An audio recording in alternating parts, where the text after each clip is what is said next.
72 এই সংবিধান সেটা এদেশের জনগণ আগেই বয়কট করে দিয়েছে। কারণ এই 72 সংবিধানে শেখ হাসিনা এদেশের মানুষদের সাথে রক্ত নিয়ে খেলাধুলা করেছে, এদেশে জুলুমের রাজনীতি করেছে, গণগোবিন্দের রাজনীতি করেছে এবং ষড়যন্ত্রের রাজনীতি করেছে। এদেশের মানুষকে, সহজ সরল মানুষদেরকে দুই ভাগে বিভক্ত করে দিয়েছে এবং চাঁদাবাজি করেছে, সন্ত্রাসী করেছে।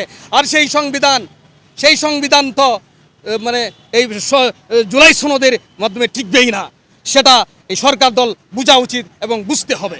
এটা জনগণকে এক দ্বিধাদ্বন্দ্বে ফেলে দিয়েছে।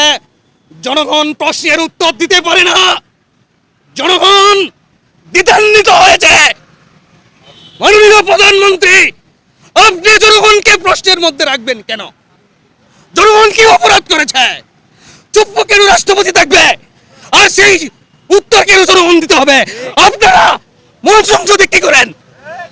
আর আপনারা চুপকে অনুদান সরিয়া এই জনগণের প্রশ্ন থেকে পরিত্রাণ দেন।